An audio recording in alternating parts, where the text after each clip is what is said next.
So today we talk about Dementium II HD, a title that came out on DS, like I got to know. Yeah, several years ago it came out on a Nintendo DS. Yeah, two parts actually. This is it's a short series of 2 games made by This, Renegade this Kid. is why it's called Dementium II. Yeah, exactly. So I see what you did there. And due to the HD extra in the title, we can assume that they recreated the game with better textures and better models. Yeah, of course, due to the limitations of the DS, it looked totally, not totally different, but a lot of different than on the original platform. But now on the PC they increased the resolution and they made slightly better textures. So, slightly better. I'm not impressed by the details of the textures. There could be better, definitely better. Yeah. But it looks like a last generation's game. You know, the Xbox One, not Xbox One, the first Xbox generation PS2 title. Like I think. Yeah, I think you could compare them. Yeah. This is about the level of quality, of visual quality, but visual quality is not everything. The sound design, at least I just saw the trailers, the sound design seems to be pretty impressive actually. Well, actually it isn't. It's not that. Okay, then the trailer what they really improved a lot are the characters. They have now a much higher poly count, and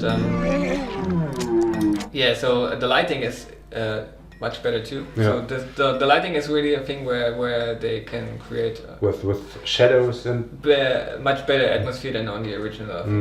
But there's this one enemy that had a good sound, right? This fly enemy. Yeah, there's this one particular. Your favorite enemy? Fell in love with. This is an enemy that I will always keep in memory because he's so awesome designed. It is a kind of a hat with wings like a fly that is flying after you and tries to. Well, I think he was shooting some poison acid or something like that at you, and while he is flying around, he is making that awesome noise, and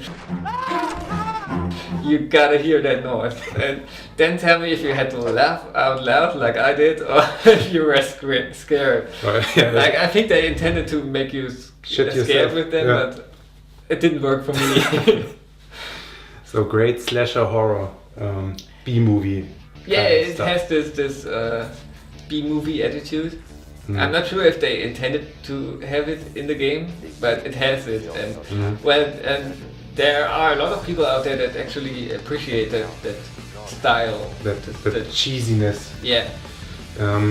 When I saw the gameplay trailer, I thought about the action. You know, I mean it's an action game, you can say. You know, it's not really survival horror because you always have enough ammunition and everything. And although it's a survival horror setting, it's more like an action game, right?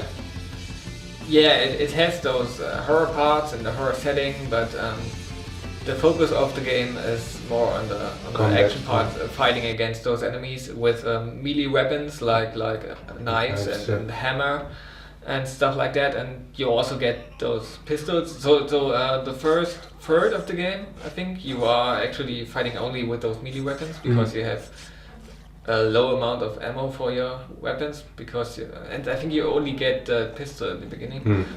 So you're basically just fighting melee with it. Gets a bit tedious with time because the combat could be a bit more complex than it is right now, because the enemies most of the time just run at you and you dodge a bit and fight back, and that's it. And actually what I saw in these trailers, when you have a shotgun and you shoot at an enemy, for example in Painkiller, when you do that, you hit the enemy in the chest and he flies away 10 kilometers, loses his arms and legs and everything, and you really get this feedback. But there, you hit it, there's a small cloud of blood and the enemy goes down. I really missed that kind of brutal feedback that you need when you hit somebody with a shotgun. Sure, they could have improved the feedback for hits, so no matter if you're using the normal pistol or the shotgun or that I think it's an arcade that they have in the game too. So no matter what you're using, the reaction of the enemies is always the same. Yeah, that's kind of cheap actually. And there are no hit zones. None of the. I'm not sure if there actually are some, but I didn't notice them. So no matter if I shot at the head or at the body, I think I always use the same amount of shots. So. Yeah.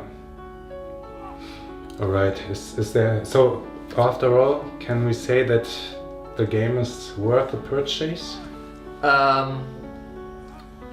If you prefer action over horror and you can get it cheap, it might be a thing you could check out. If you don't want to spend any money at all, you could check out Cry of Fear instead, which is, well, much more horror. No, a standalone Half-Life 1 mod. Yeah, exactly. It's a standalone Half-Life 1 mod that you can download on Steam right now. But Dementium, if you have played all the other games in that price range, like Amnesia and stuff like that, and you want a new one because you're a total horror fan, then you could check it out. But if not, and if you only play the best horror games, well, you don't have to think about Dementium, to be honest. Right, so Corsual.com explains the stuff you need to know. Thanks for watching and see you next time. See ya.